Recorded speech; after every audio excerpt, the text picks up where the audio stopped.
A lot of this isn't going to make sense to you, and I'm sorry about that.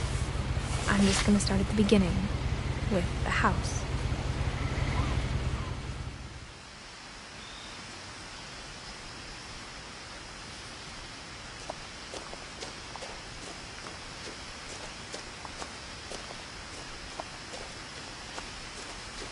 I lived here until I was 11, but I wasn't allowed inside half the rooms.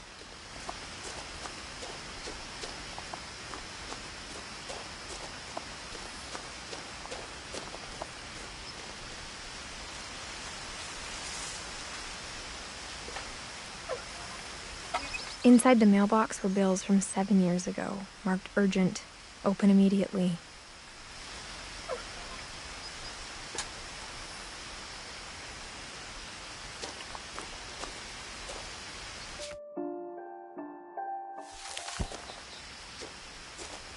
I hadn't been back since my brother Lewis's funeral.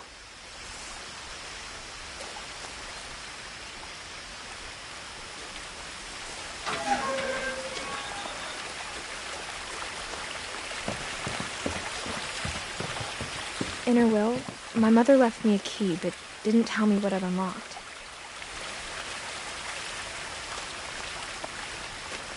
Maybe she thought I'd know, or she thought that the mystery would be enough to bring me back.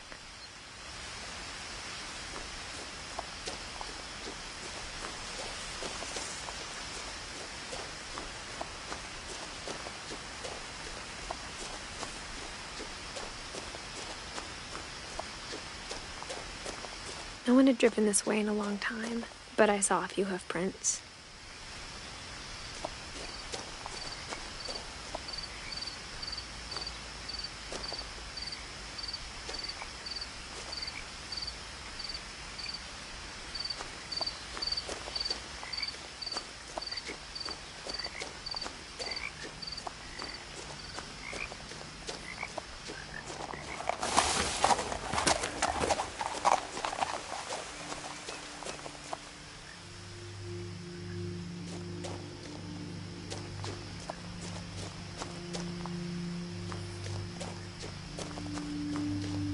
The truth is, even after I inherited the house, I never thought I'd come back to it.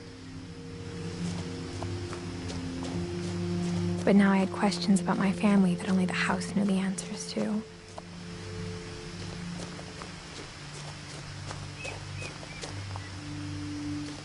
The house was exactly like I remembered it, the way I'd been dreaming about it.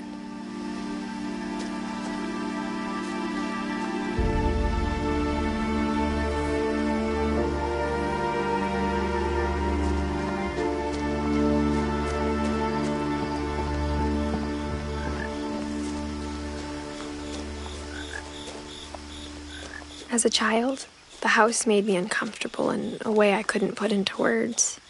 Now, as a 17-year-old, I knew exactly what those words were. I was afraid of the house.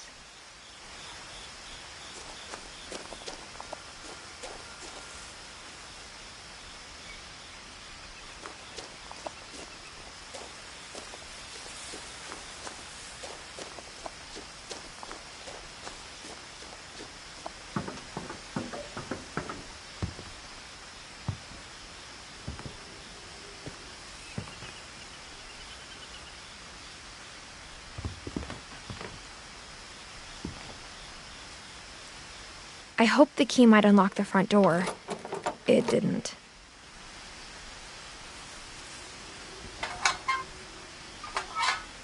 Looking in, I felt like the house itself had been waiting for me.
Crawling through the doggy door used to be a lot easier when I was 11.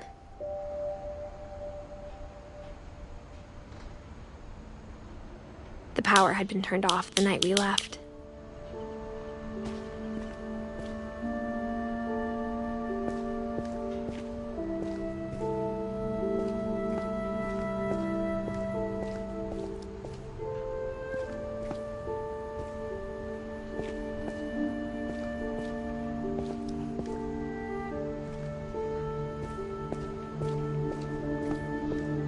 For the first time in years,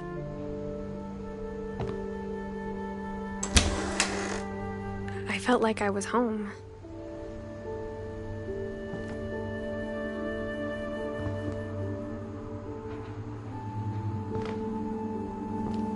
But instead of a family, there were just memories of one.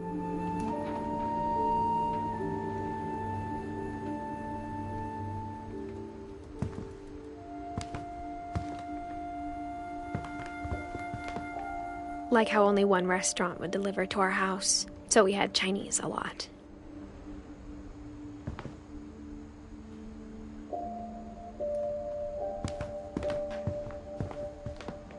Or how after Louis started working at the cannery, we all got sick of eating salmon.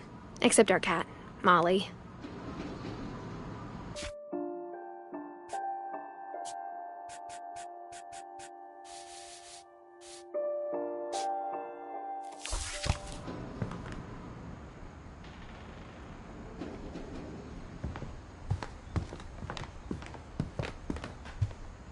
The table was still a wreck from the night we left.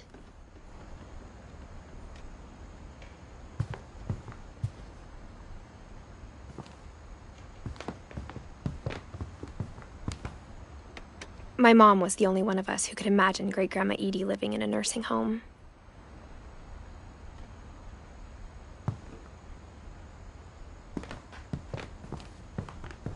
Nothing in the house looked abnormal. There was just too much of it, like a smile with too many teeth.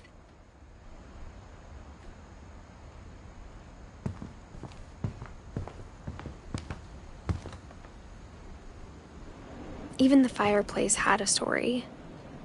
Edie told me the bricks came from the original house, after it sank.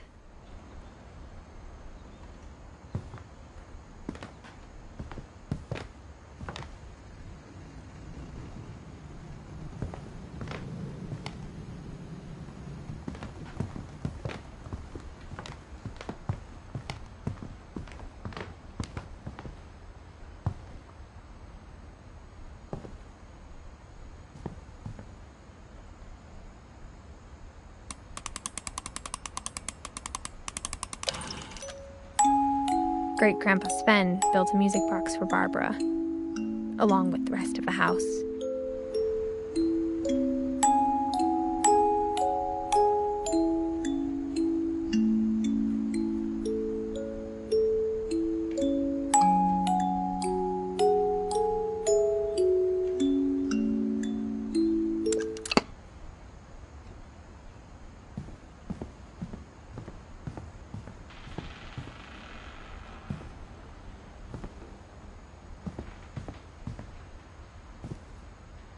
After Milton disappeared, Mom sealed up all the bedrooms.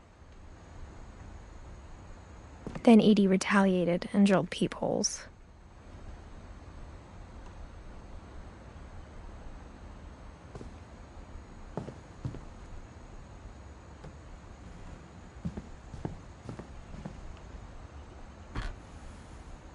Molly always seemed like a girl I could imagine being friends with, if she hadn't died in 1947.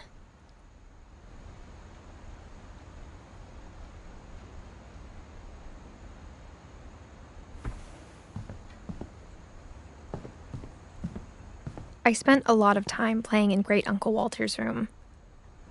I think my mom sometimes regretted not sealing it up.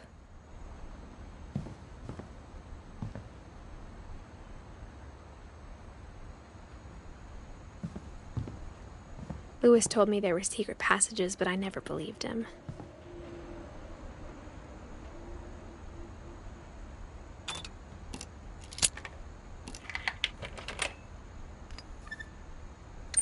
Turns out, my mom was really good at keeping secrets. Now it was time to find out what my mom had been afraid of.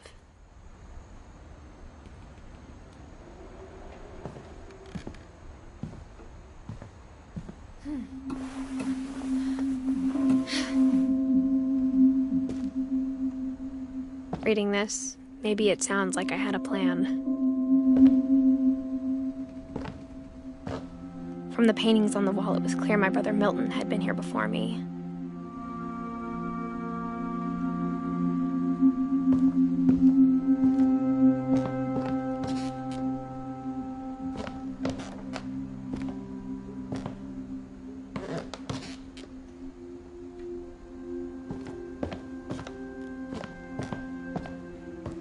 But I had no idea what was behind that door.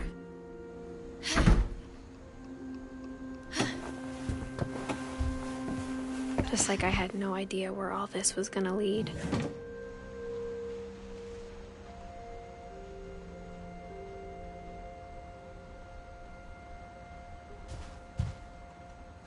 I grew up looking at Molly's room through the peephole. Molly's gerbil had a tiny bedroom with its own even tinier gerbil cage.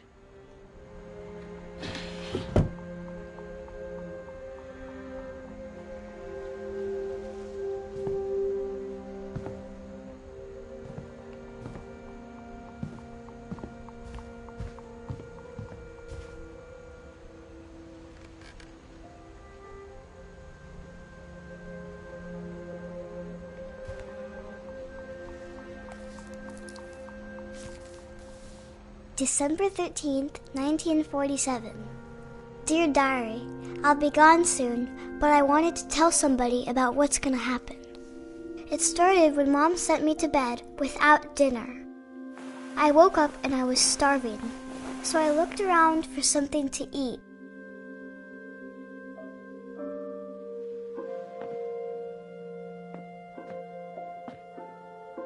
The gerbil food was dry, but I didn't mind it.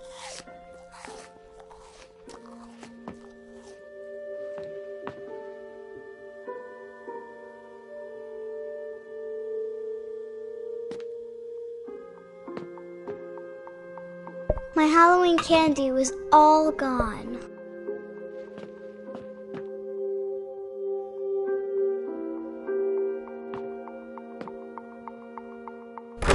Mom, can I come out now? Sweetheart, it's late. Go to sleep.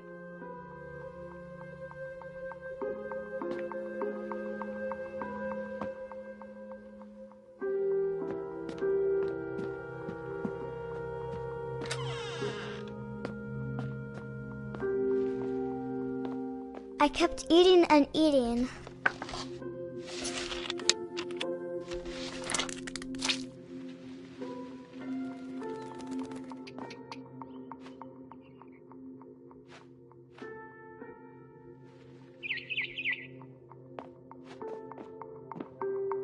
I ate a lot of things that night.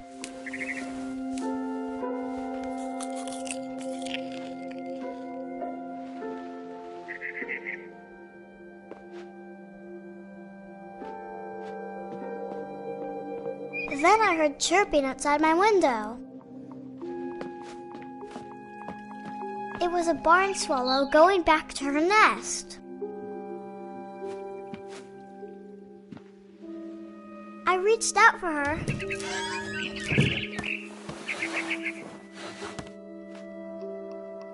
And suddenly, I was a cat.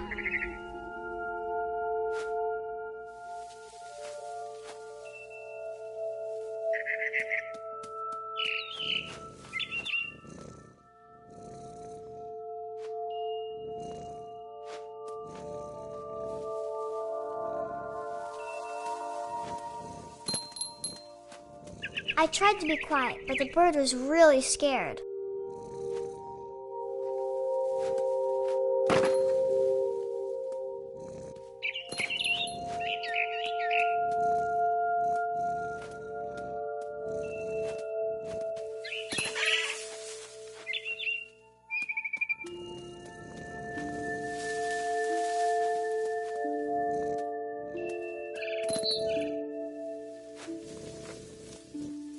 Mom and Dad didn't even look at me.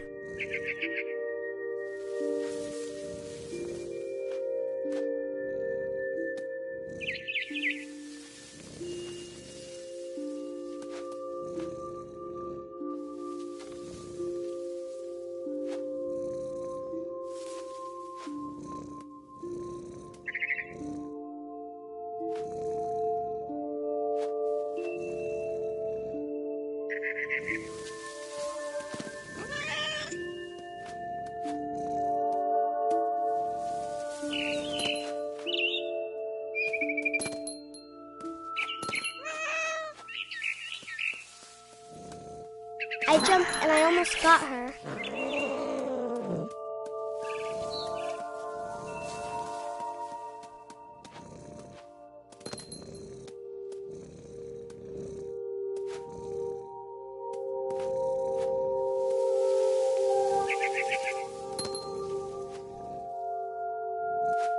I could tell she was getting really tired.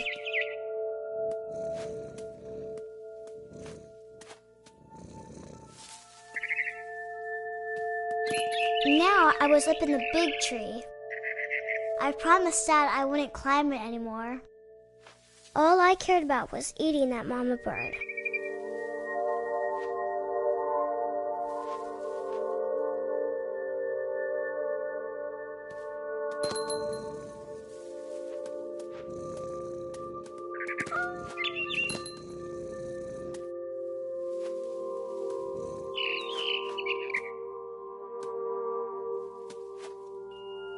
I gobbled her up.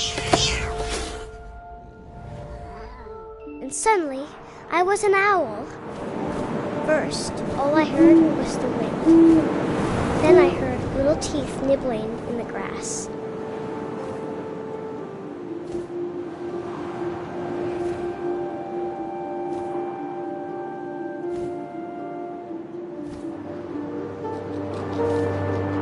Rabbits.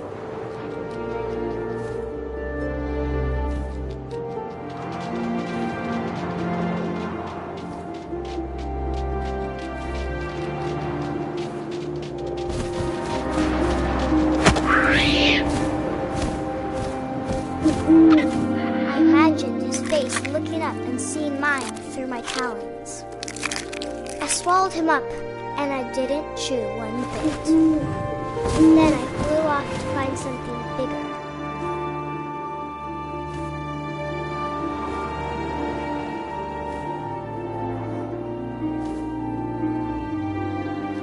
A mama rabbit.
She was almost too big to carry.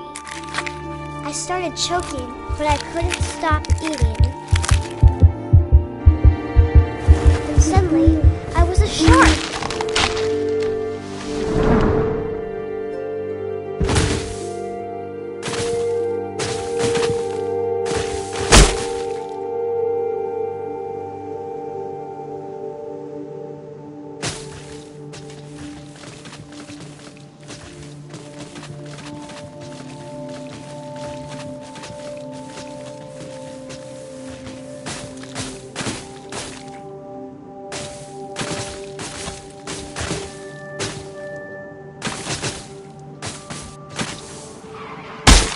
I rolled off the cliff and into the ocean. Now, I was hungrier than ever.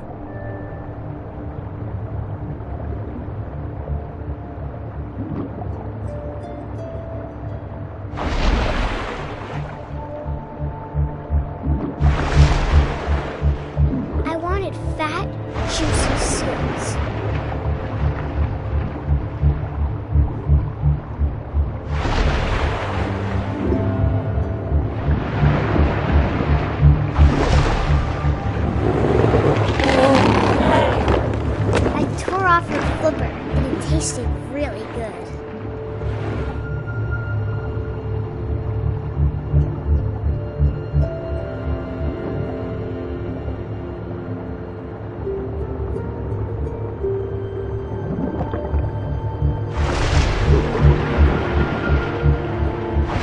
Grabbed on tight, but I was so hungry I jumped out of the water. When I opened my eyes, everything had changed.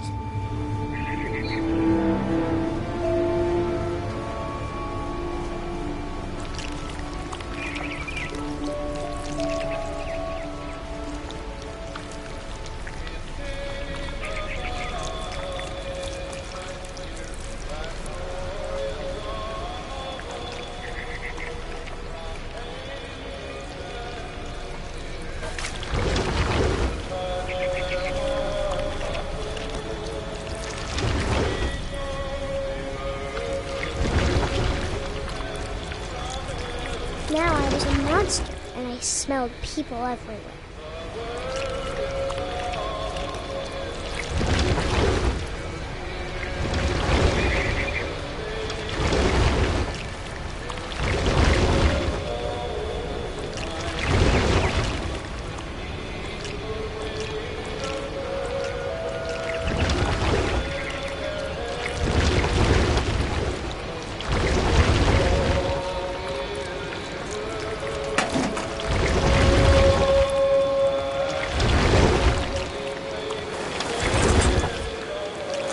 I was big, but I moved real quiet.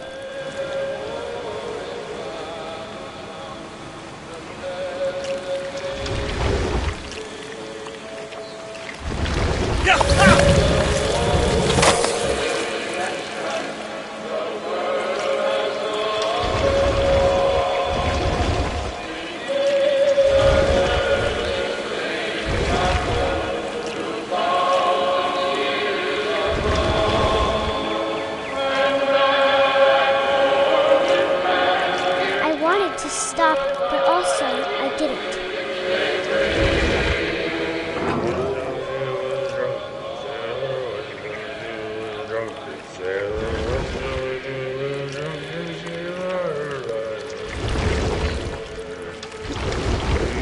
Belly with a rusty, his belly with a rusty, his belly with a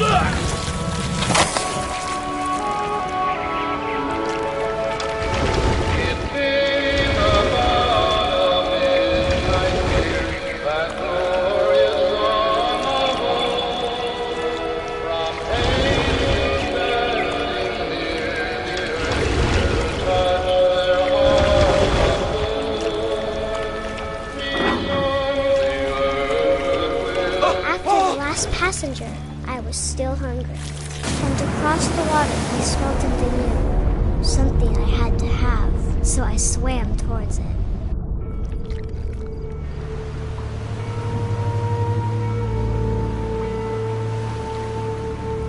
I slithered onto the sand, and the good smell went into an old pipe.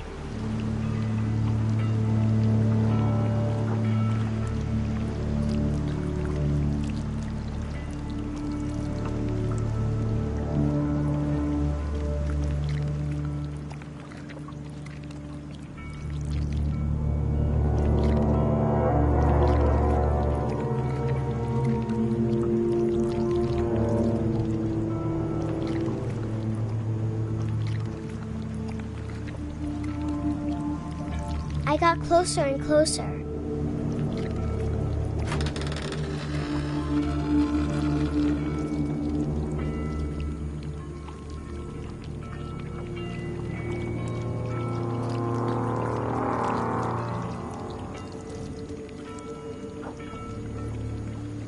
All my stomach started growling. And suddenly, I was me again. I held my breath for a long time, but I couldn't hear anything. I think it's waiting for me to fall asleep. But it's not going to wait much longer. It needs to feed, and we both know I will be delicious.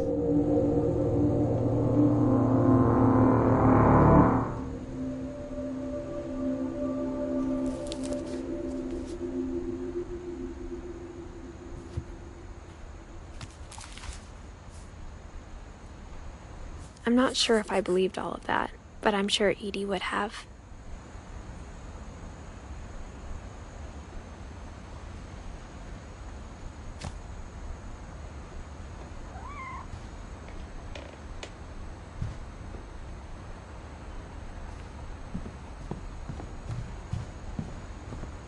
I can't describe it, but I felt like some part of Molly was still here.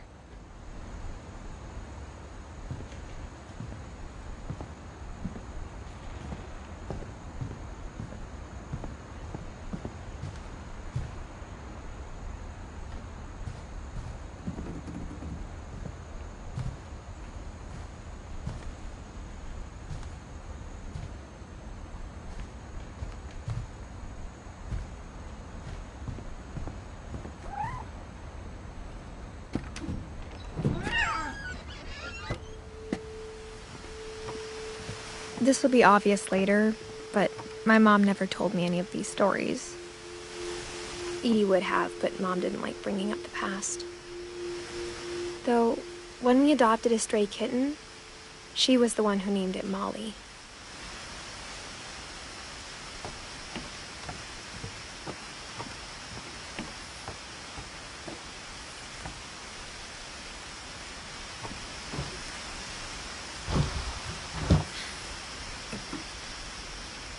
I spent a lot of time in Great-Grandma Edie's room.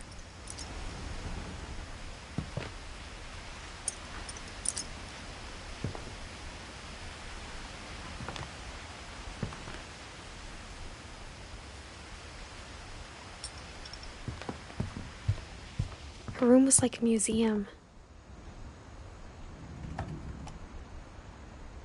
For 500 years, the Finches have been famous throughout Norway for their fortune.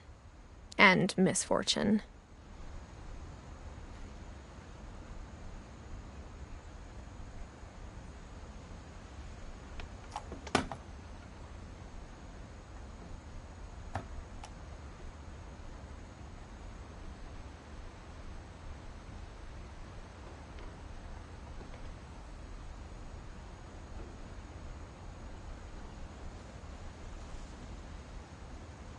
Odin Finch buries the latest victims of the family curse, his wife Ingeborg and their newborn son, Johan.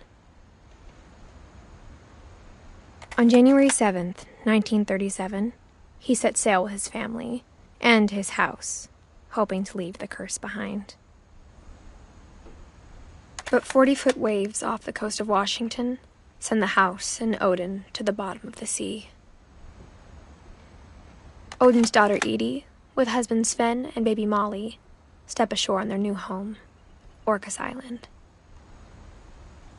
Odin Finch is the first to be buried in the new family cemetery. His daughter Edie is already dreaming of a new Finch house.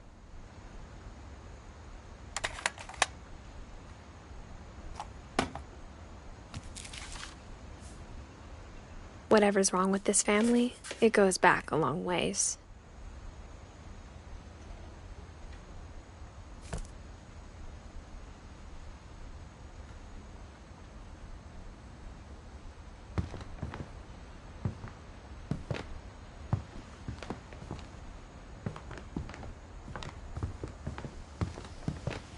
Edie knit me a new pair of gloves every year, just in time to replace the old ones. Louis died a week before we left, but Edie had already started to memorialize him.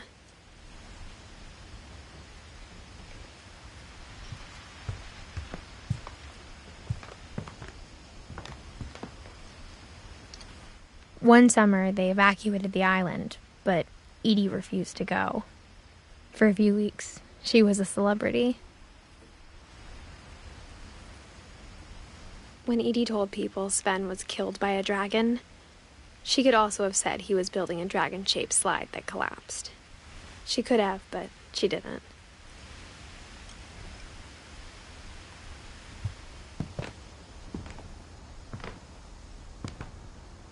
Even in her 90s, sometimes Edie seemed a lot younger than my mother.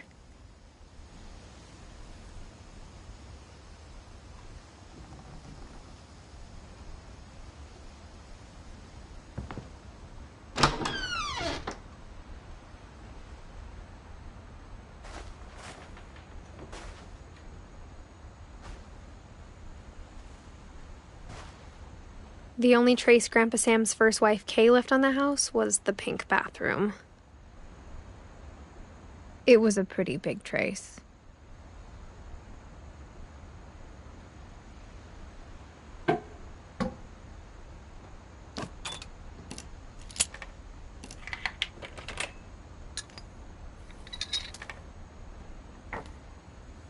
There's a secret in this bathroom.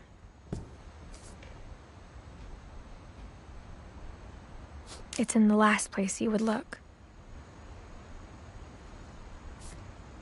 It isn't in the cupboard. It's hidden in this book.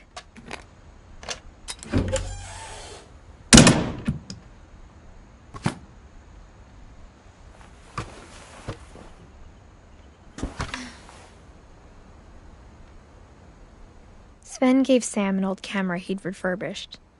He never put it down.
I knew Grandpa Sam had a twin, and that he never talked about him.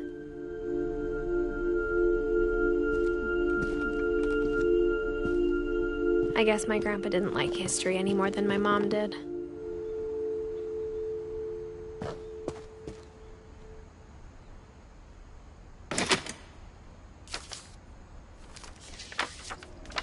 How I Want to Remember My Brother by Sam Finch. The thing I remember is that when he made up his mind, that was it.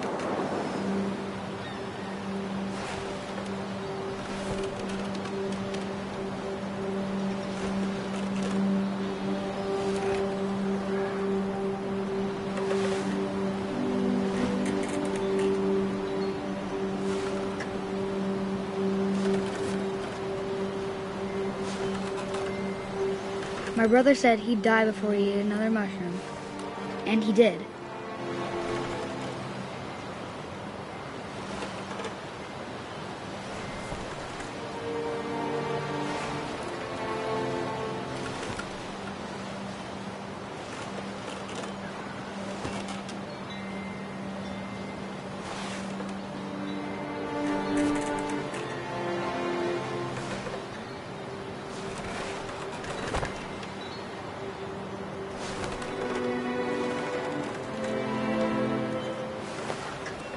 At Barbara's funeral, he swore he'd never be afraid again.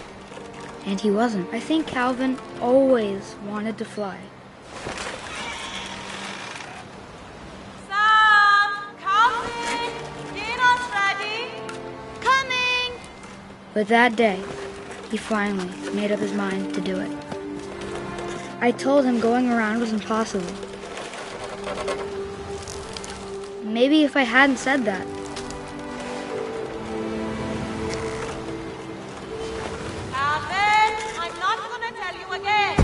maybe if the wind hadn't picked up,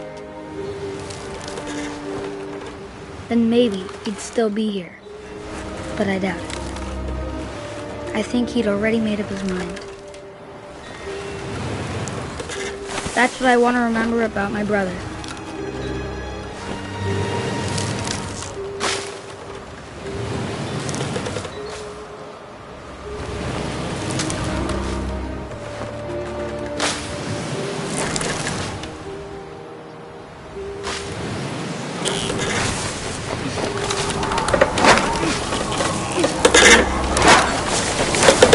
The The day he made up his mind to fly, and he did.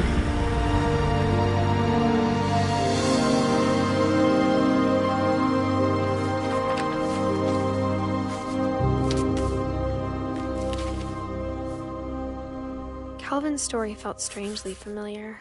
When I was younger, I remember trying to do the exact same thing.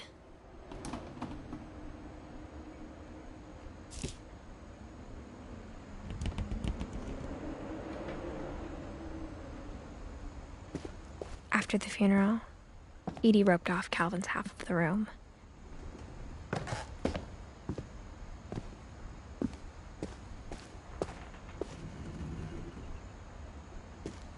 Mom said Grandpa Sam enlisted at 18 and never set foot in the room again.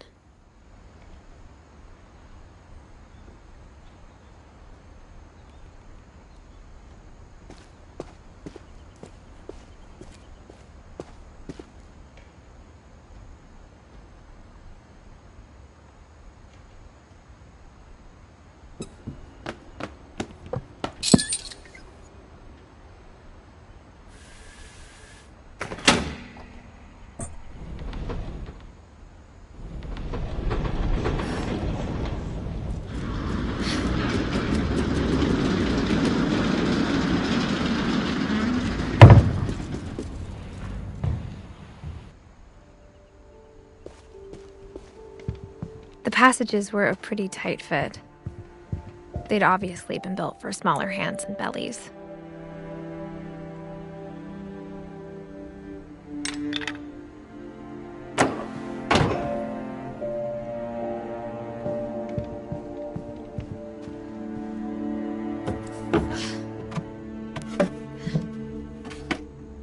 Growing up, I always thought of Barbara as a child star.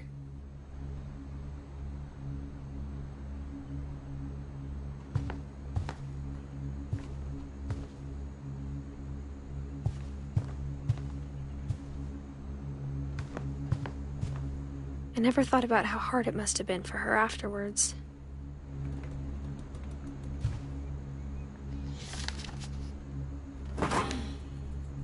Of all the stories people wrote about Barbara's death, I'm surprised Edie saved this one.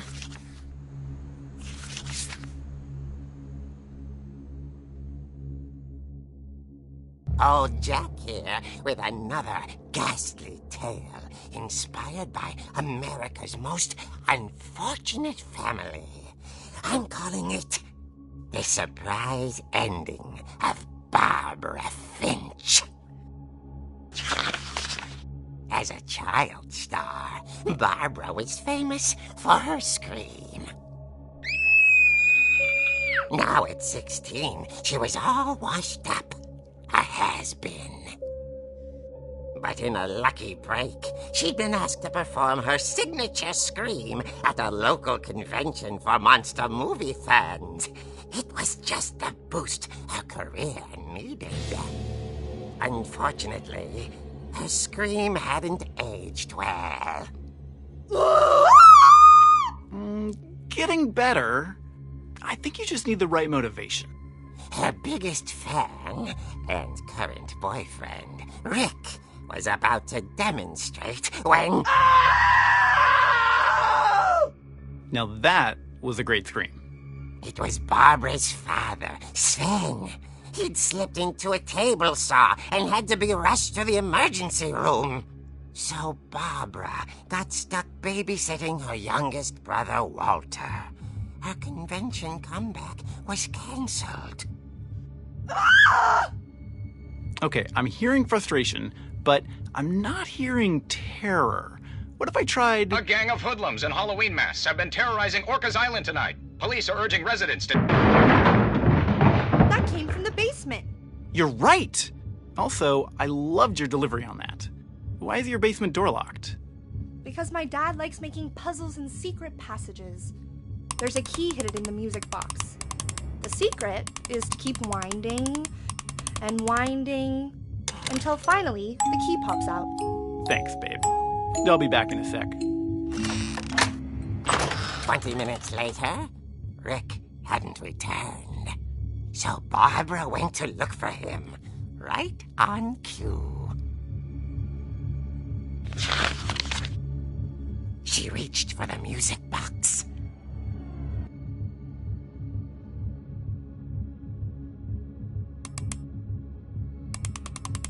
And as she wound the key, she listened for Rick, but the house was silent.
Oh! Rick? Barb, relax. I was just trying to scare you to help you find your scream. Well, I'm not scared, Rick. I'm furious. Then act furious.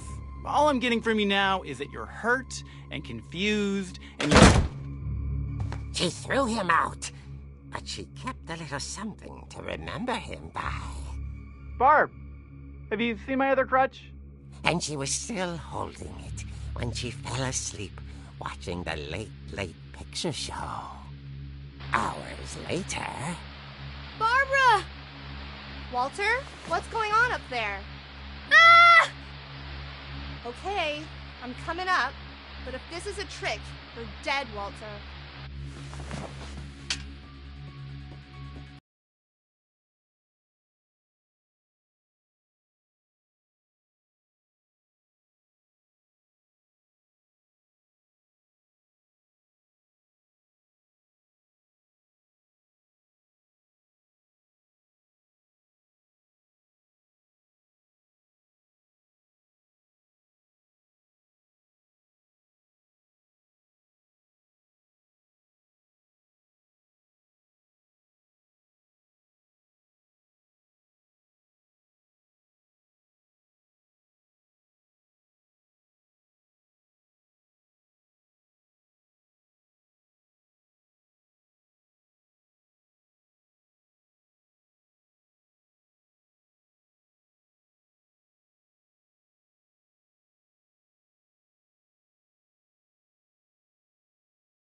the door, she heard whispering.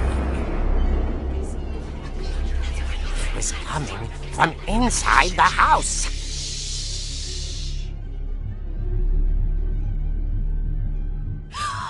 Oh dear. Surprise! Bravo, Bob! You were wonderful. The monsters had come to surprise her. For Barbara, it was a dream come true. Then she saw what kind of monsters they were, and she realized what was about to happen. She was going to be famous.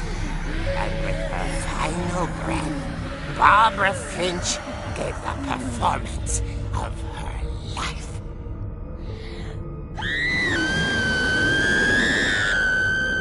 I wasn't there myself, but I hear Barbara was magnificent.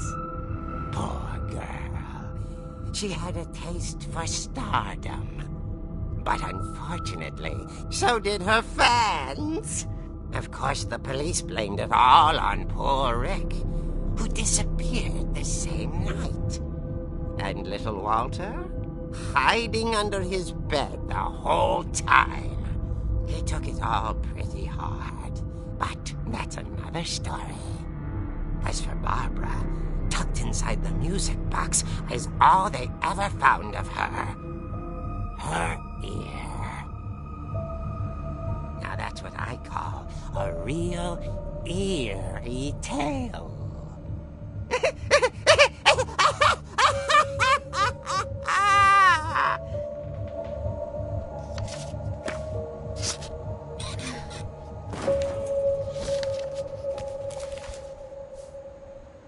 Edie told me all Barbara wanted was to be remembered, as absurd as that comic was.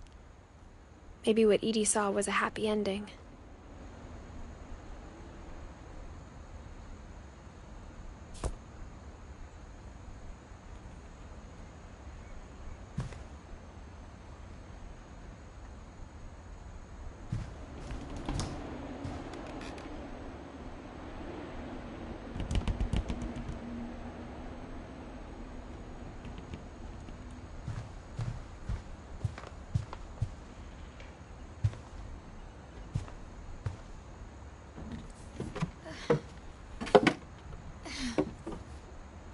I guess now I know why Mom didn't like me playing with the music box.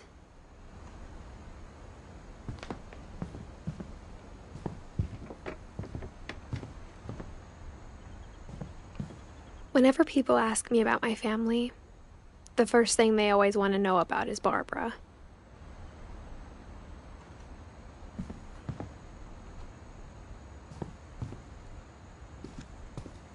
Mom must have locked the third floor stairs on the night we left.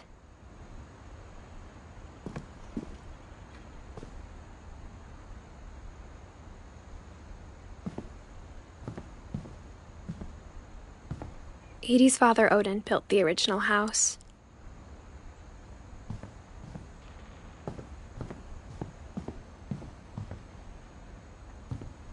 It's funny. All those times I played with the music box and never found the basement key.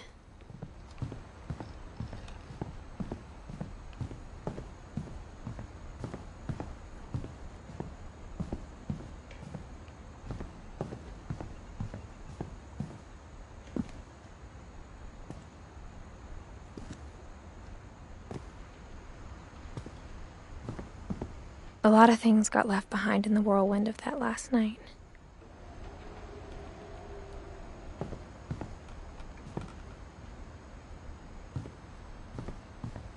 My mom wasn't much of an optimist, but she never stopped believing that my brother Milton was alive.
Mom said the basement was off limits, unless I wanted another tetanus shot.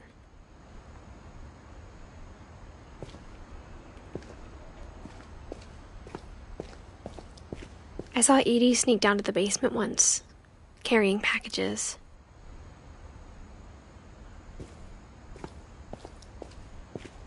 I thought maybe she was hiding presents.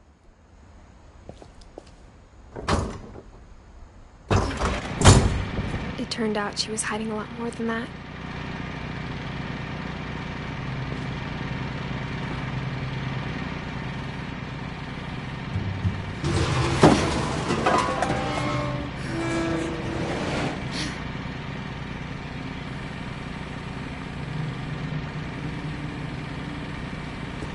I remember asking Mom once about where Walter had gone.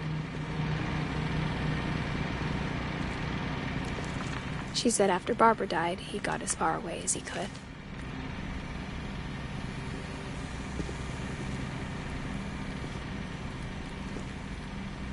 If there's a pattern in all these stories,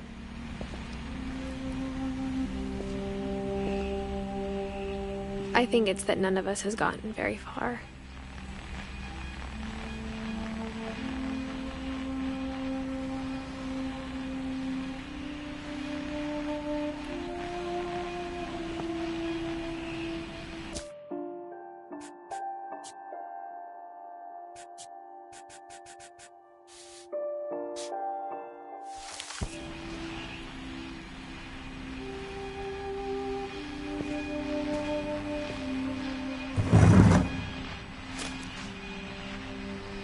Goodbye, everyone. I can't believe I've been down here for 30 years. On that first day, after the shaking started, I didn't think I'd survive a week.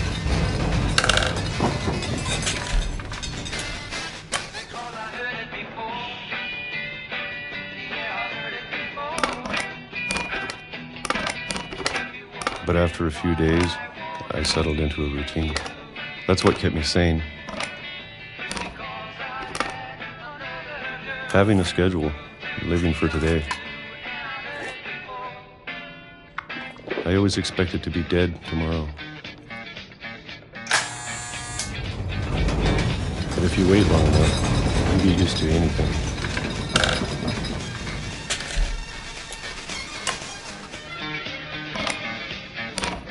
Even a monster on the other side of a door starts to feel normal. Almost friendly.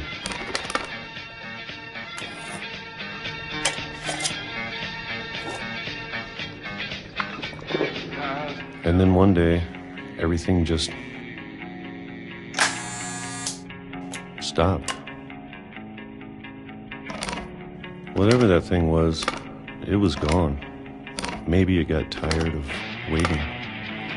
Or maybe I just got tired of being afraid.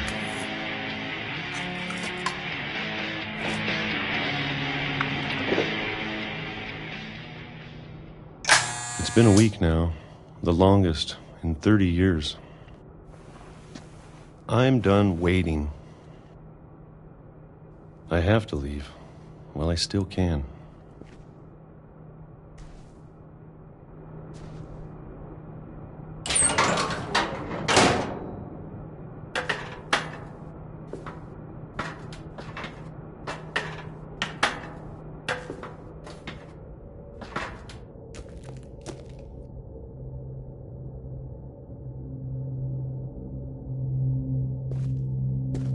I know it's out there, somewhere. Whatever killed Barbara and Molly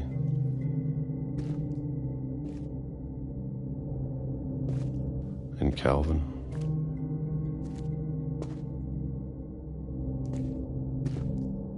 Maybe this is all a mistake. But I need to stop living the same day, even if it kills me.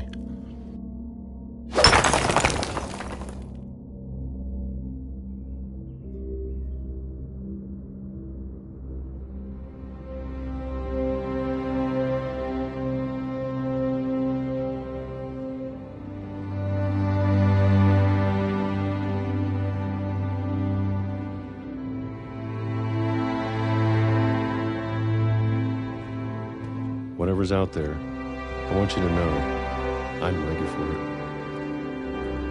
I'm going to appreciate all of it, especially the food. I don't mind if I only have a year left, or a month, or a single week. I'd be happy with one more day. I can already imagine the sun on my face.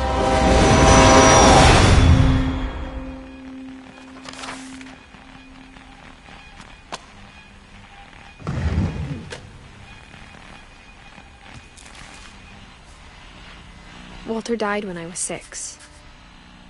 I can't believe my mom never told me he was down here.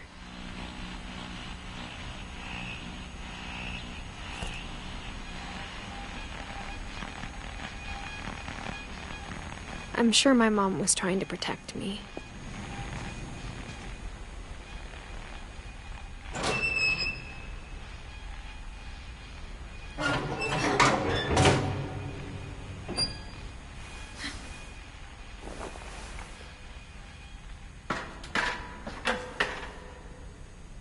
Maybe she was afraid I'd end up like Walter.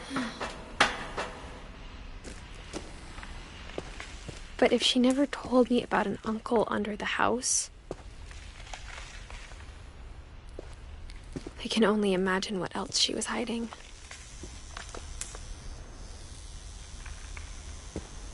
I don't want to make the same mistakes she made.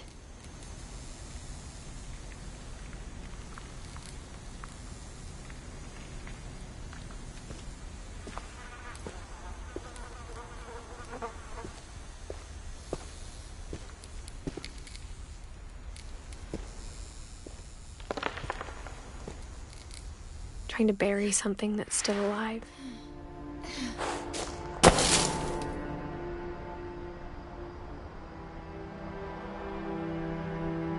Now that there's only one of us left, or maybe 2,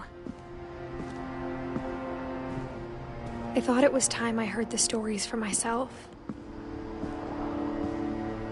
and found out what happened to everyone else.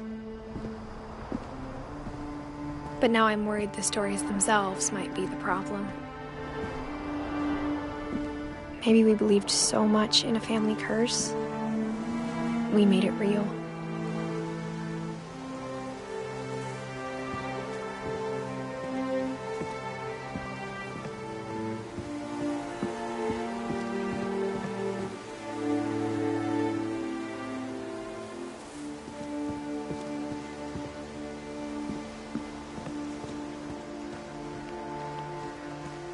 I don't know if I should even be writing this.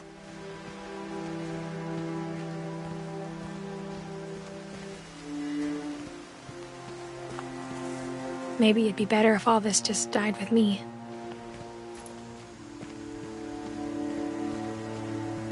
But I thought you should know about your family.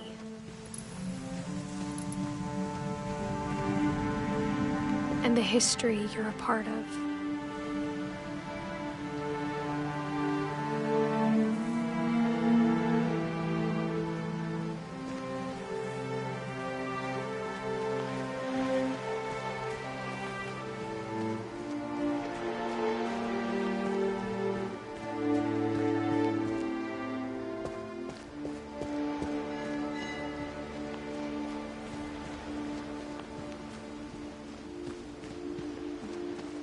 Though to be honest, I feel as lost as you probably do right now.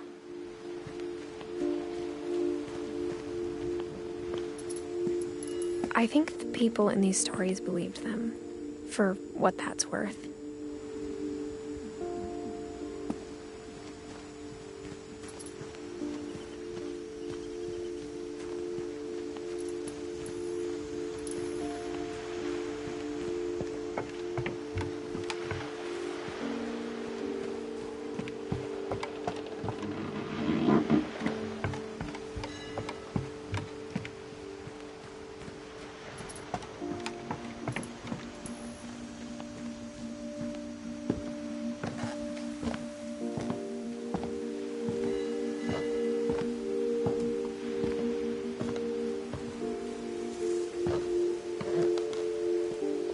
And when you look at the house, that history of imagination and stubbornness and madness,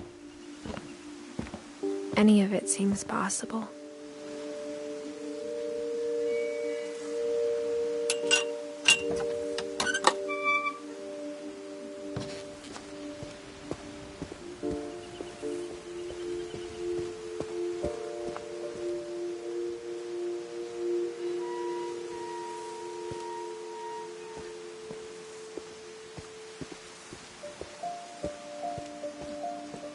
I think we've been surrounded by death for so long, we've just gotten used to it.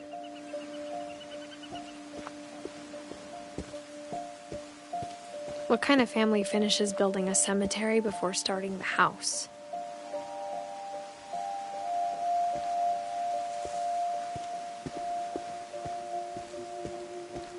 It's embarrassing for me to admit this, but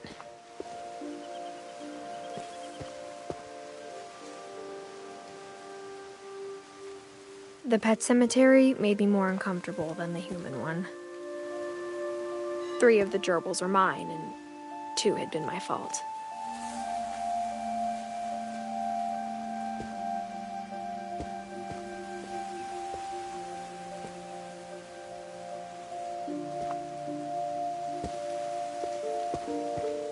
Sven built the house, but it was Edie who designed the cemetery.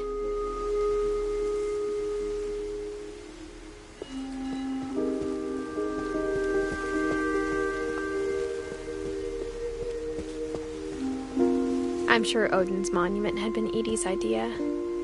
My mom was always trying to move on, but for Edie, the past never went away.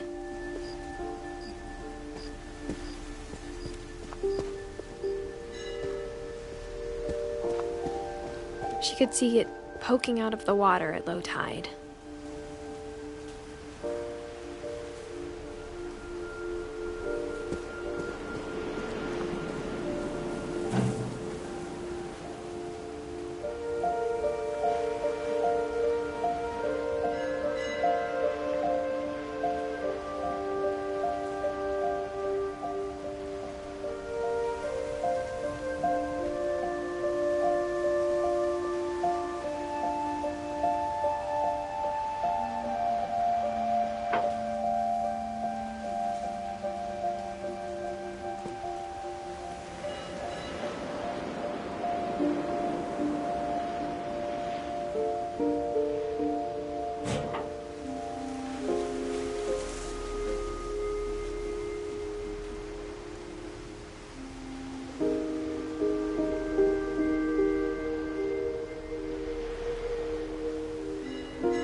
Edie's side was always easier for me to understand.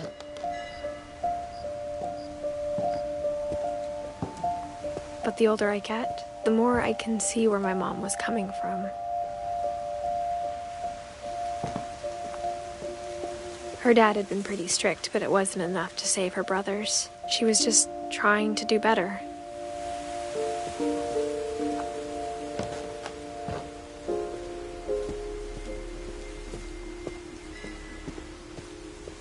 There's so many things I wish I could ask my mom now. Part of me thinks this is what she wanted all along. For me to come back someday and find everything out for myself.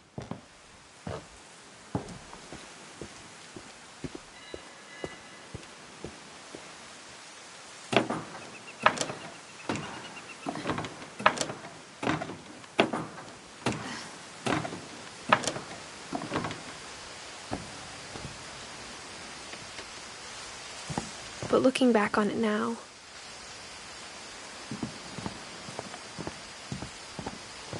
If she told me there was going to be so much climbing,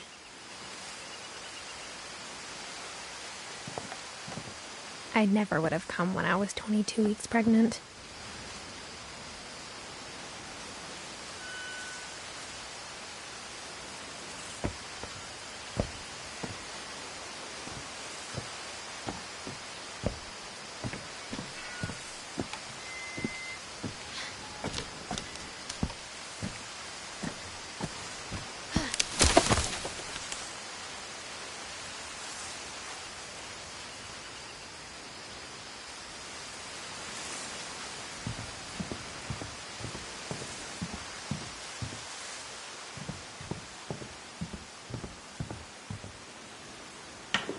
I never met Grandpa Sam, but I think he and my mom had a lot in common.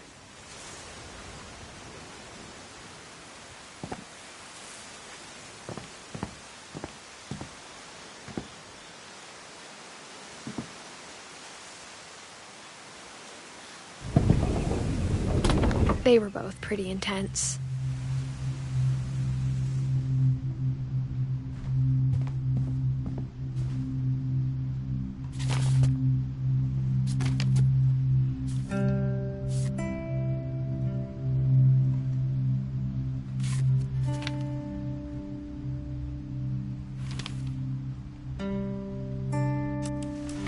Dawn, I promise, you'll never forget this weekend.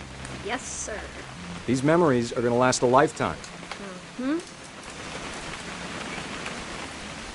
Am I gonna have to shoot anything? It's a hunting trip, Dawn. Shooting is strongly encouraged.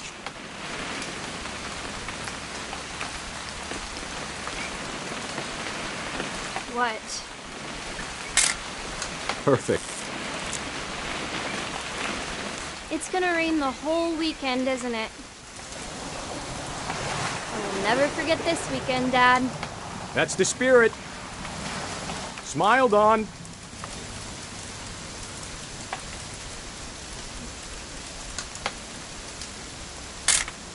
Okay, got it. I'm gonna take some pictures, okay? Just be careful. That camera's older than you are.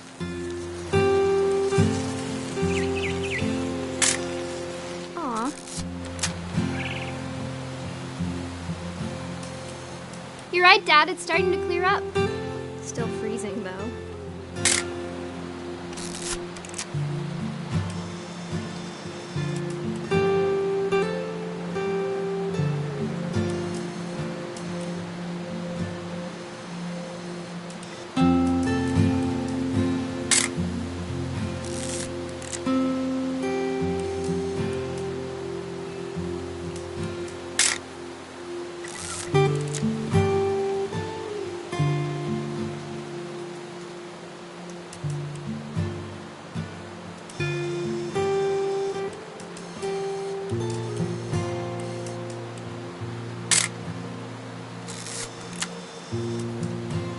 Definitely should not have drunk all that coffee.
Quite like being outside.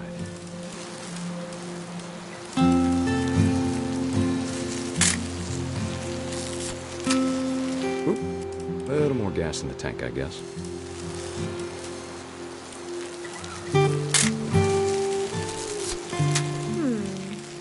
Hold still while I take a... Hey! That's a keeper.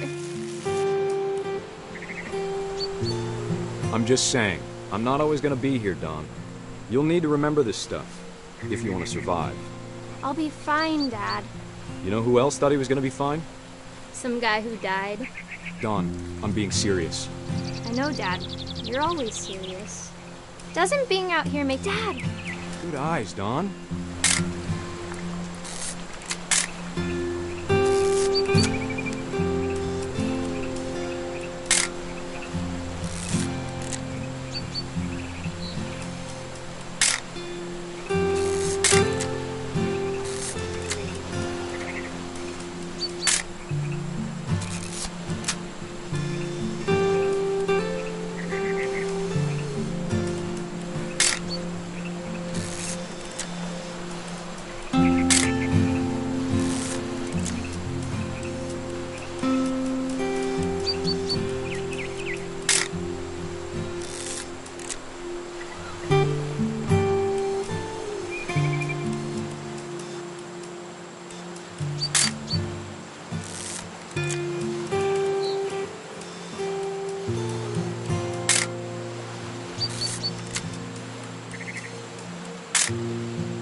Before you take the shot, let me get a picture of it.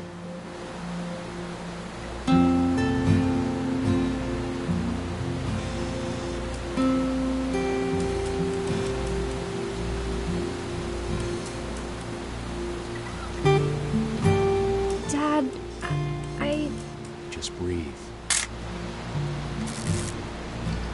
Let me get behind you. Do I have to do this? Dawn, you don't have to do anything. But if you want to survive, you'll need to be strong. Great shot, Dawn!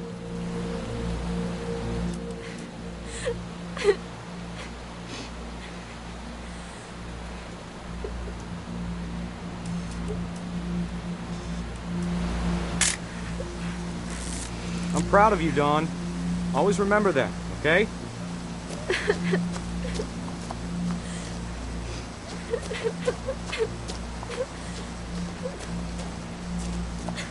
Sorry, Don. Just gotta reset the timer.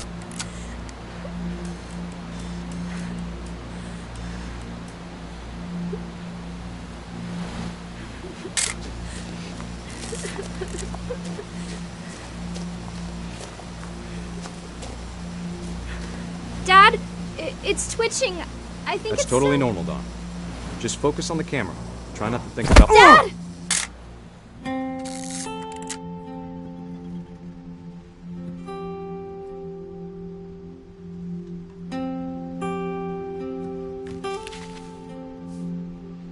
Of all these stories, that's the one I wish most that my mom had told me.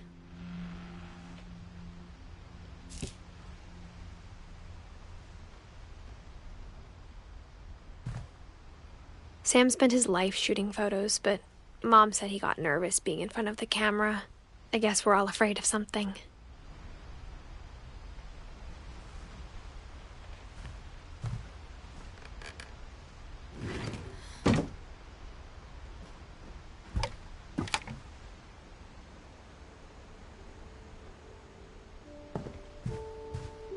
Instead of hiding from death, Sam seemed to go out of his way to meet it.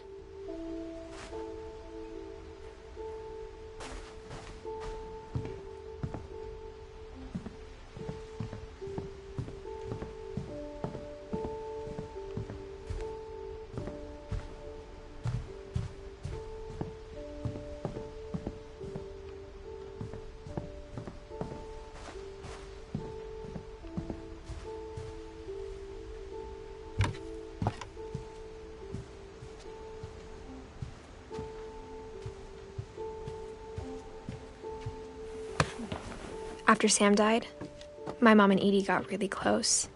They'd both lost a lot.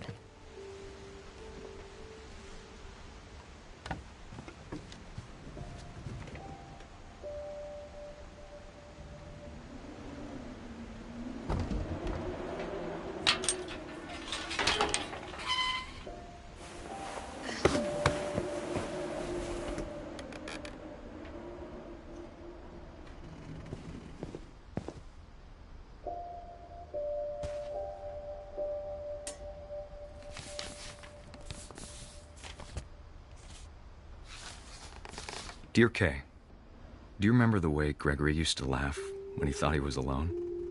Like something funny was happening, but only he could see it.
I know you did everything you could. Maybe if I hadn't called that night. Damn it. Hold on, I don't want Gregory to hear this.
Good luck, Kay.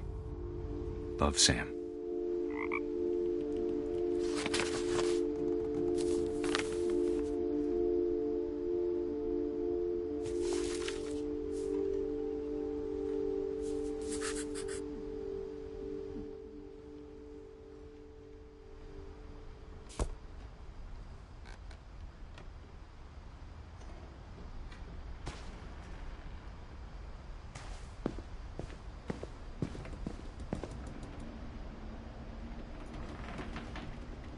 I can't imagine my mom ever writing poetry, and yet...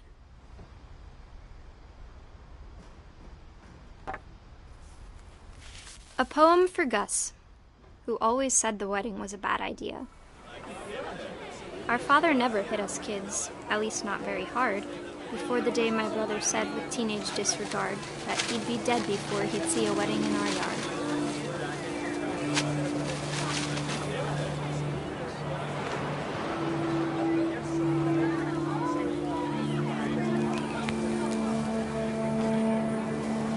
My father made him come, of course, but Gus stood far apart, just flew his kite and bottled up the storm inside his heart.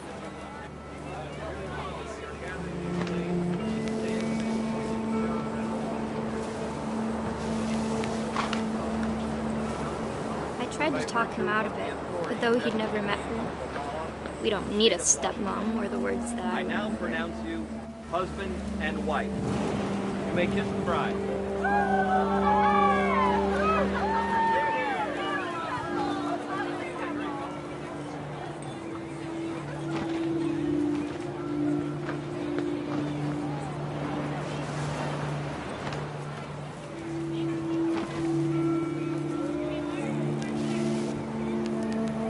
When the time for photos came, Dad ordered him to come here.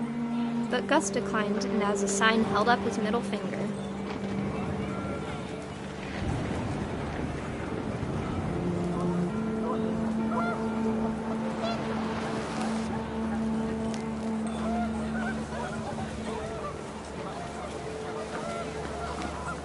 The wind picked up and panicked geese appeared and quickly went. But all the humans did that day was go inside the tent.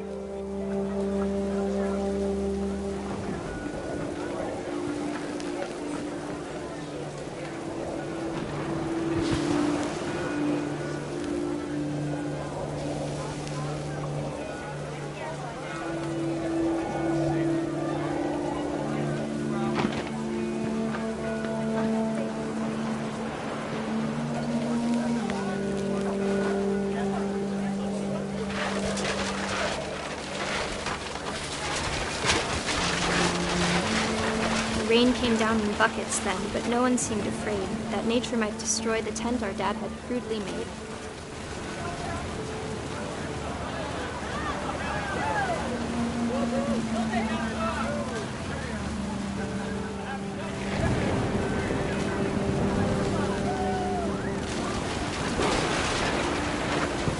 The thunder sounded much too close and full of angry power. But all my father said to this was, "Make the music louder."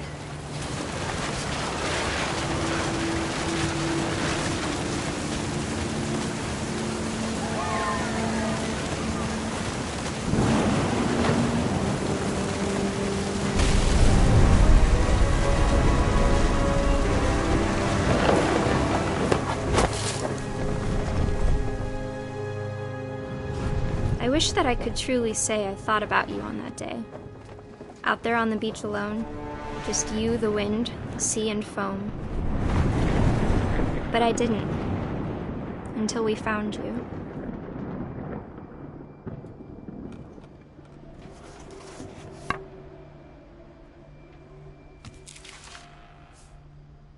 She never talked about him, but Mom told me once if I was a boy, they were going to name me Gus.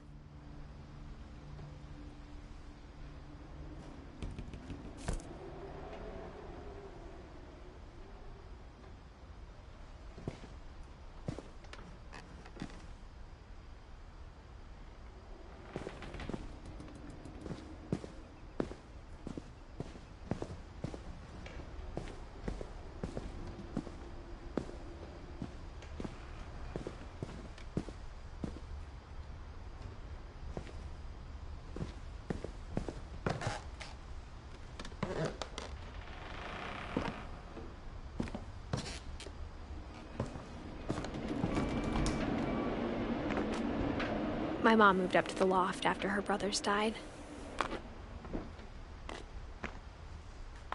At the time, it was as far away as she could get.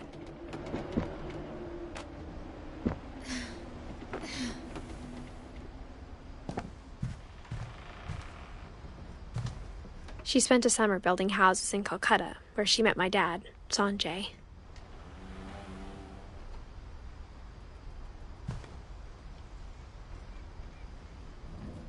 My mom moved to India a week after graduation and got a job teaching English.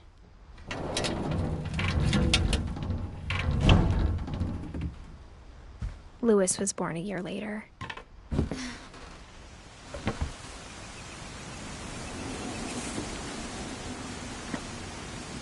When my dad died, I don't think Mom knew where else to go. I'm sure Edie was happy to have her back. And to see kids in the house again.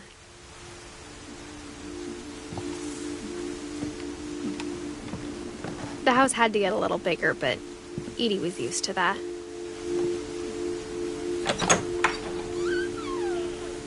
And for a while, things were good. Almost normal.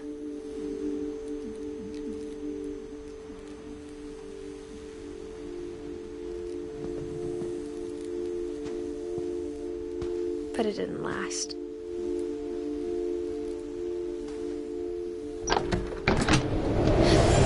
The beginning of the end was Milton's 10th birthday, when Edie gave him a castle.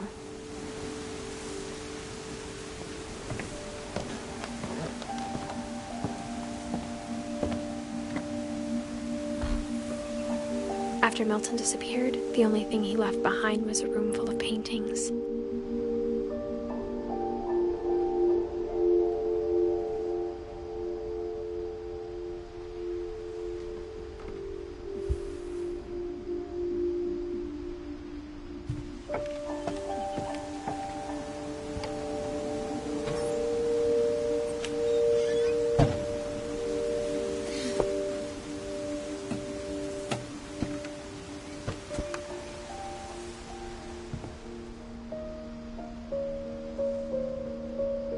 I think Edie was happy to finally have another painter in the family.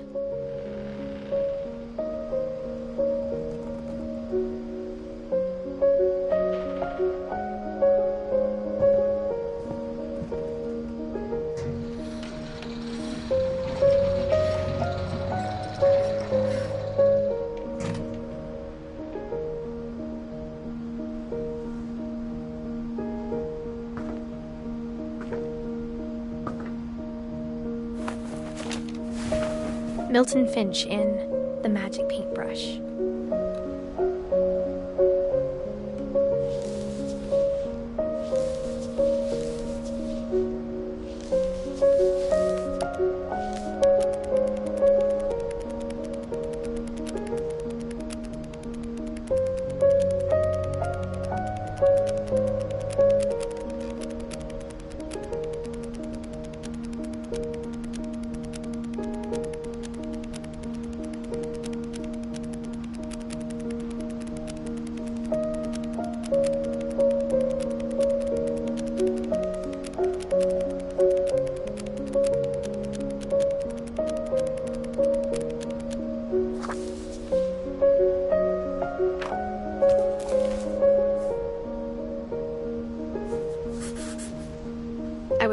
Milton disappeared.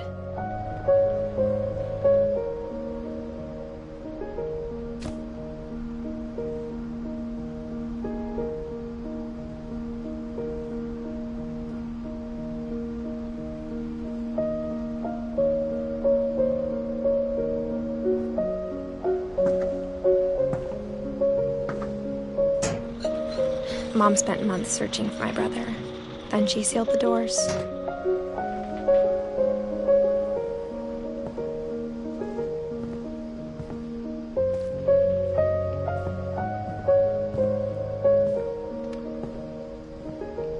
Whatever Milton had found in the house, Mom didn't want it getting out.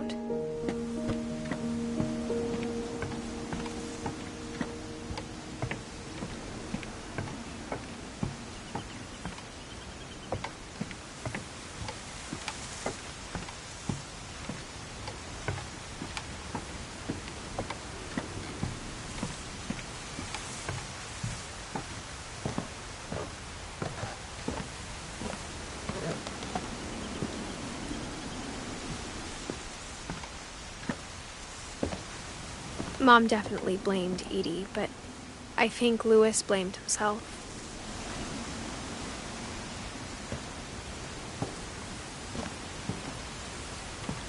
After he graduated, he just spent more and more time in his room, until Mom got him a job at the cannery.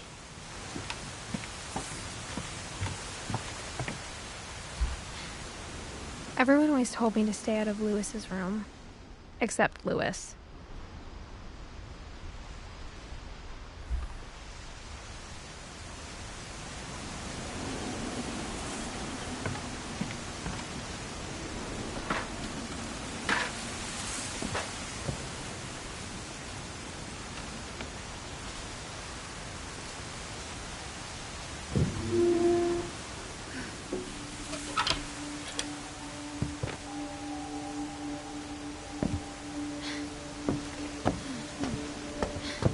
Louis's room smelled very, very familiar. That part of him lived on.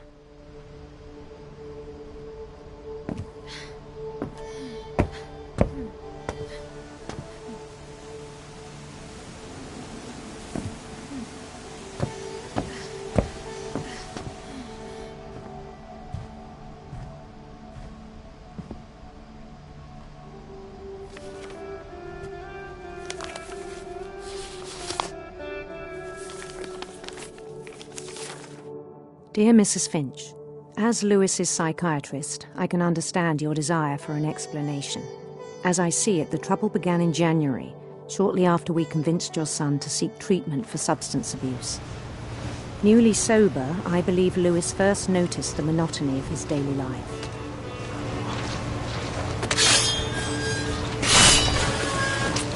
He kept working at the cannery, but he withdrew part of himself.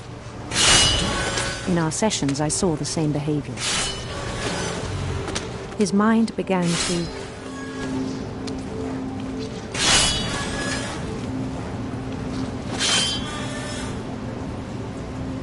wander.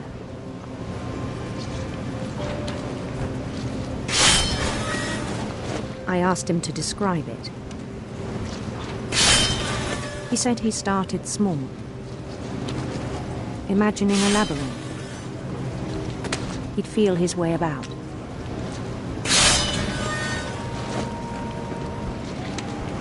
Then something moved. Bats. And toads.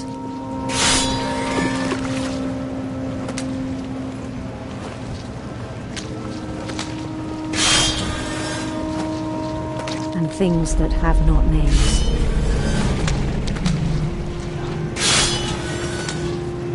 He knew it was all in his head.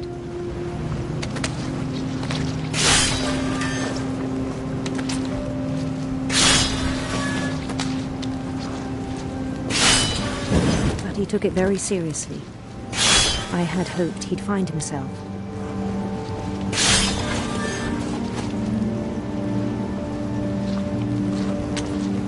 But he found something more.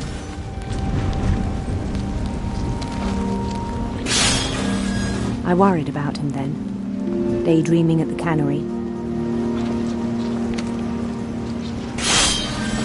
I spoke with his boss,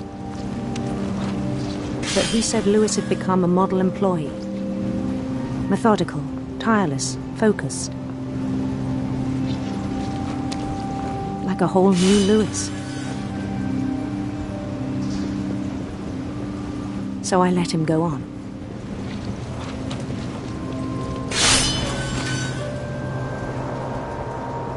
I even encouraged him. It seemed very promising at first. He told me he'd made a new friend.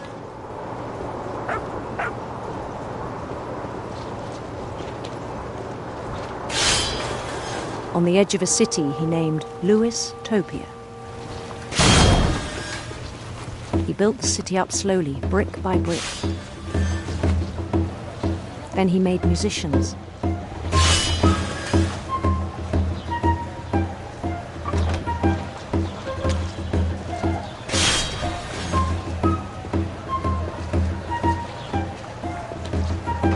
And songs for them to play.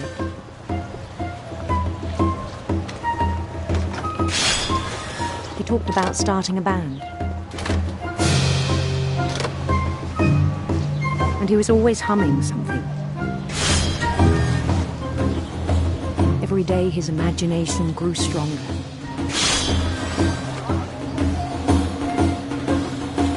He no longer spoke at the cannery. But his chopping was as reliable as ever. Then one day it struck him that all the cheering crowds, even the stones under his feet, were all in his imagination, so he could do whatever he wished.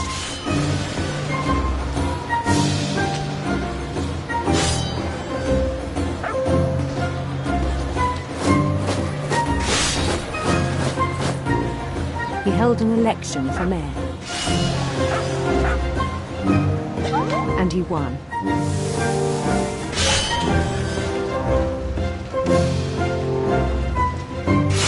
They begged him to stay, but his mind was already wandering. It became a game for him.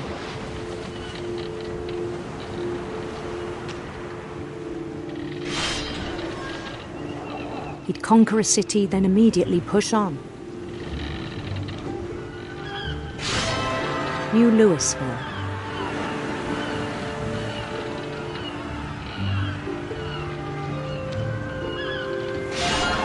St. Louis. He started drifting away from our reality.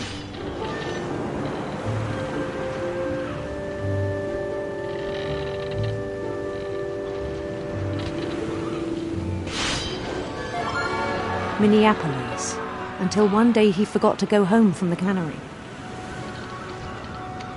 Even as his mother pleaded with him, part of Lewis kept sailing on.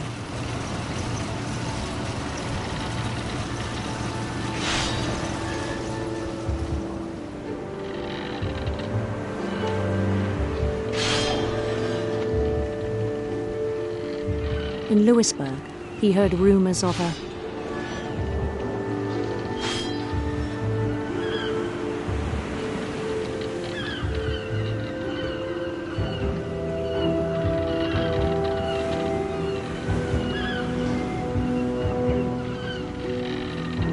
beautiful prince.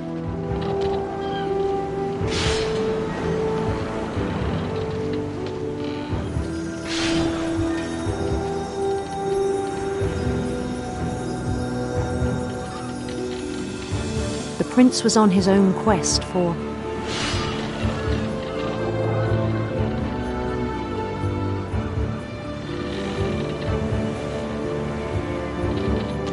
radiant rainbows.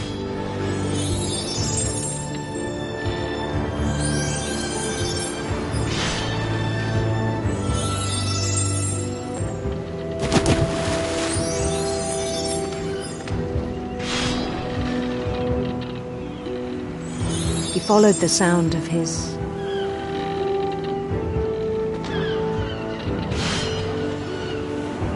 electric sitar.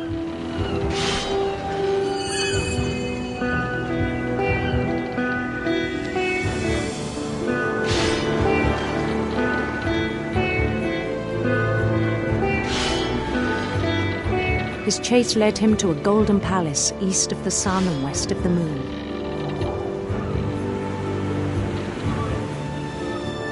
Even then, his logic remained sound.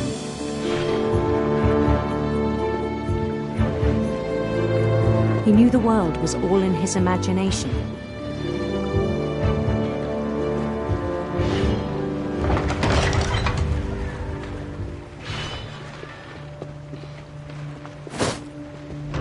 But he was so proud of having created it.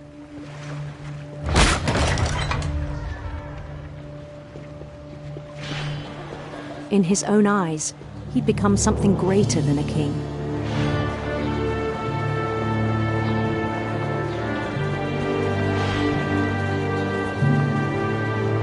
For someone who'd never known success in the real world, I think it was overwhelming. And then it struck him that the real Lewis was not the one chopping salmon, but the one climbing the steps of a golden palace.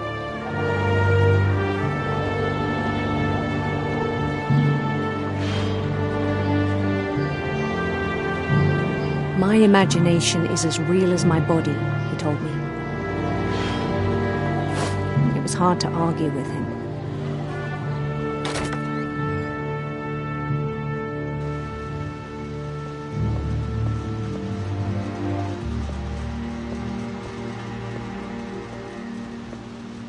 He began to forget the world we know.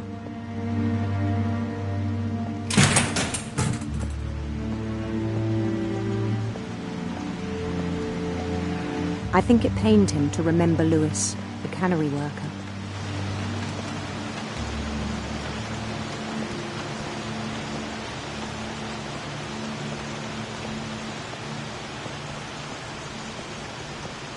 He began to despise the man with a royal contempt.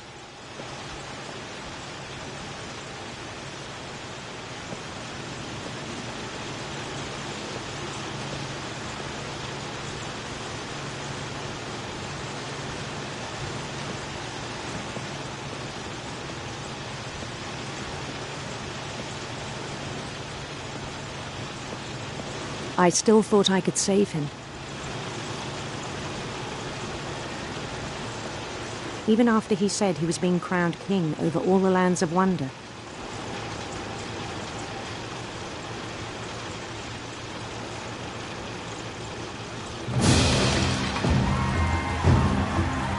The palace would be packed with his companions.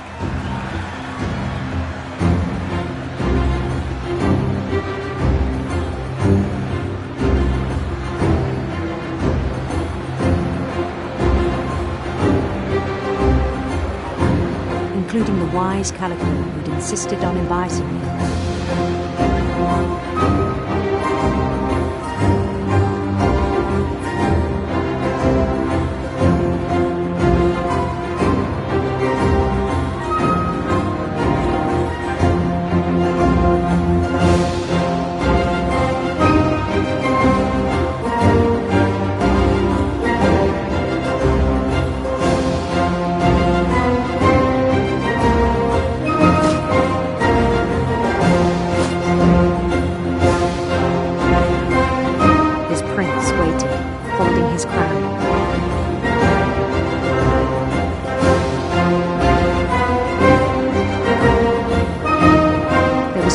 Thing left to do.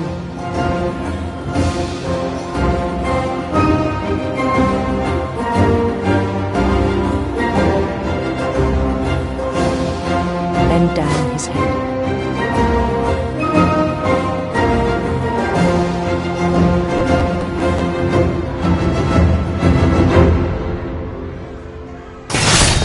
And the rest I think you know. Mrs. Finch, your son was a kind man who will be missed by all of us who knew him.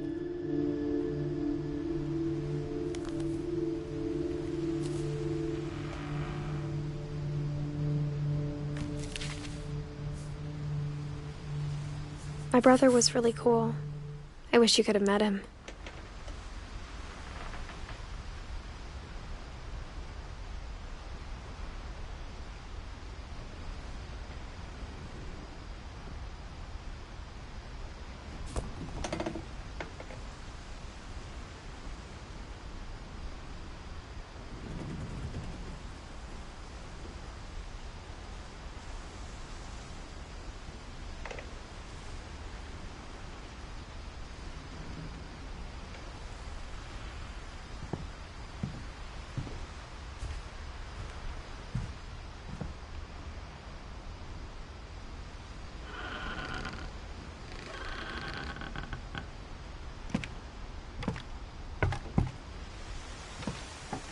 On the way back from Lewis's funeral, my mom told me to start packing.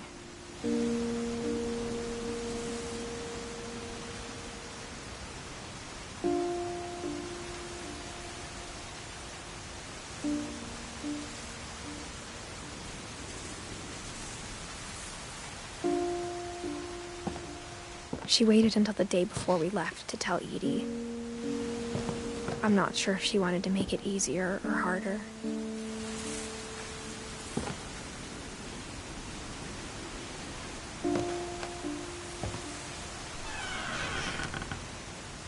I wish we'd stayed.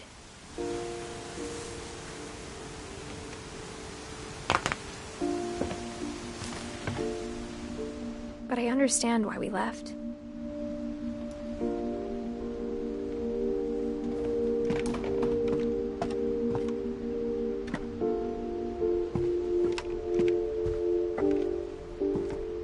My mom ended up leaving everything behind.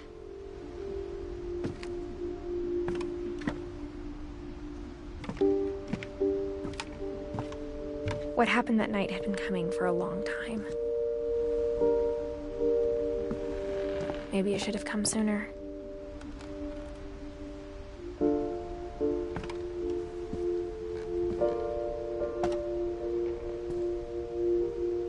But it had to end one way or another. All that's left now is to tell you about that last night.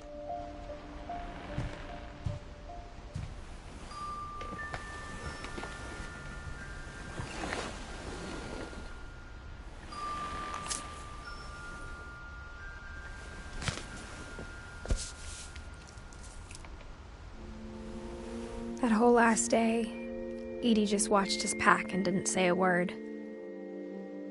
Until supper, when she raised her glass and said, "To our final night together, and all our final nights apart." Grandma, you know what I said about alcohol.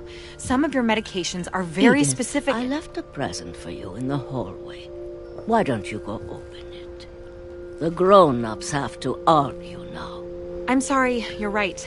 We're all leaving tomorrow. Let's just enjoy our last... I'm not leaving.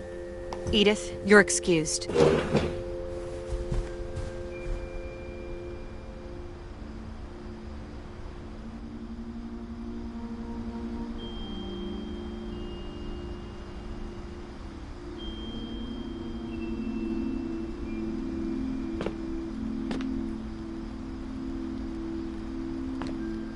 The power had been shut off that morning, but Edie always had plenty of candles.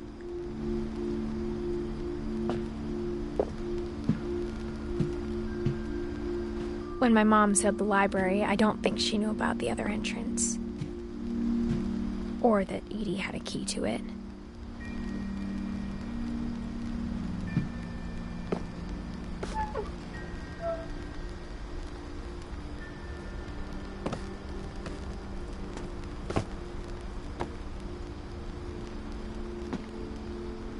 That thing you're afraid of isn't going to end when you leave the house. Edith has a right to know these stories. My children are dead because of your stories. I think it's best if Edith and I leave tonight.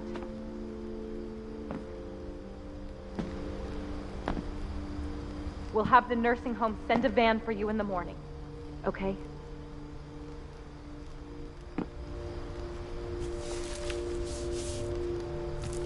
Dear Edith, there's so many stories I wish I could tell you, but there's only time for one. This is about what happened on the night you were born. That night, the tide went way, way out. It was the first and last time I ever saw the old house aground. There'd been an earthquake out in the middle of the ocean. They called it the lowest tide in 1,000 years. God, it smelled awful. You know, I've seen that house every day of my life.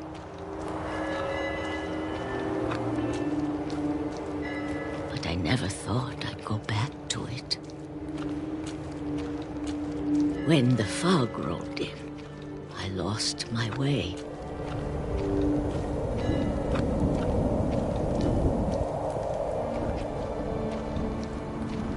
I got turned around.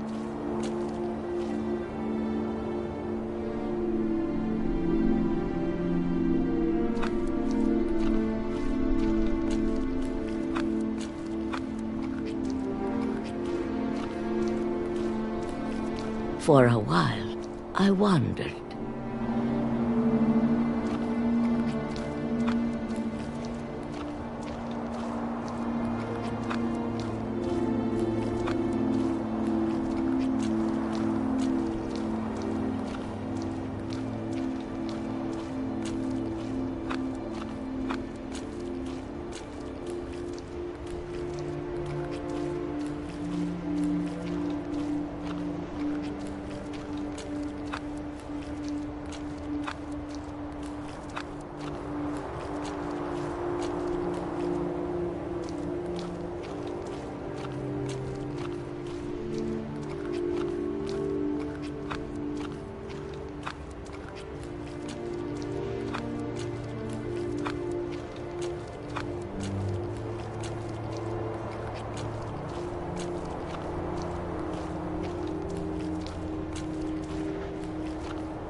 I started seeing things.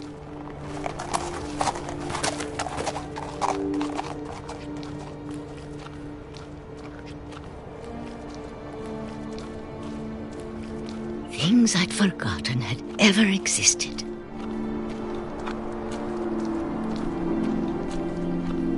But when I saw them, they felt like old friends. That night, a lot of things came back to me.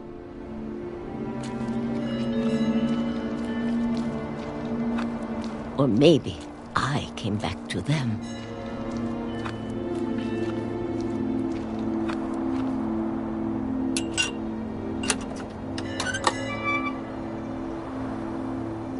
Things I can't explain, but that I need you to try and... Edith, what are you doing in here?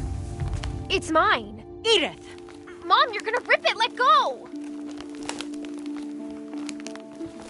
I kicked and screamed, but Mom dragged me to the car.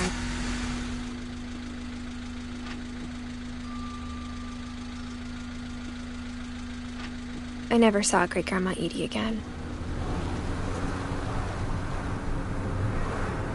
The next morning, the van came to pick her up, but she was already gone.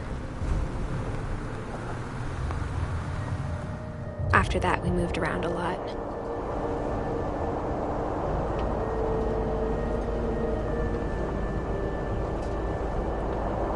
We both tried to make the best of it.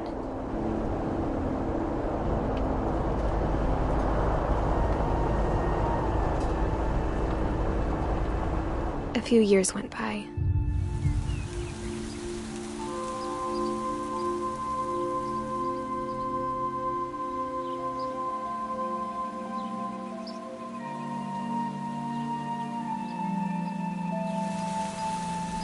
My mom didn't like to talk about it, but she started getting sick a lot. The rest happened pretty quickly.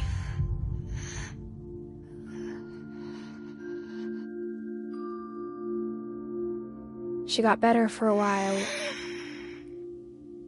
and then she didn't.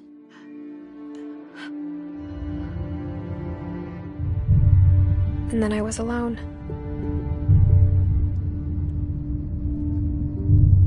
The last Finch left alive.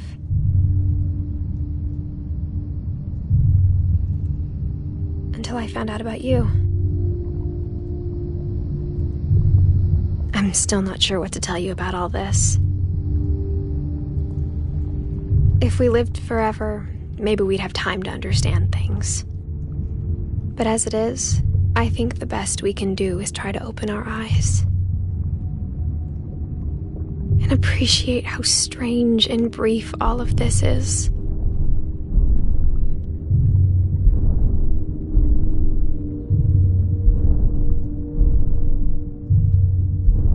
This journal was supposed to be for you. But now I hope you'll never see it. I just want to meet you and tell you all these stories myself. But I guess if you're reading this now, things didn't work out that way.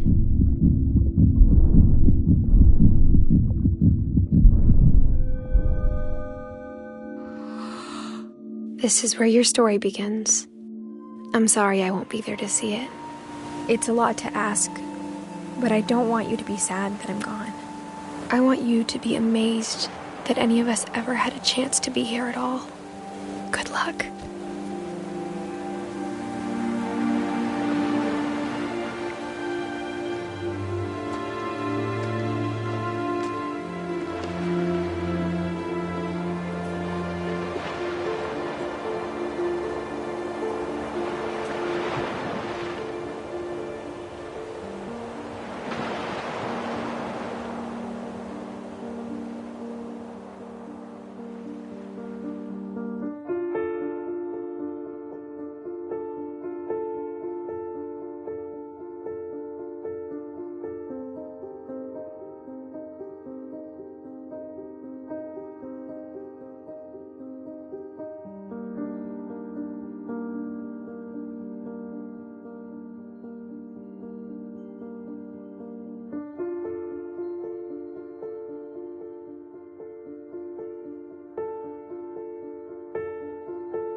you.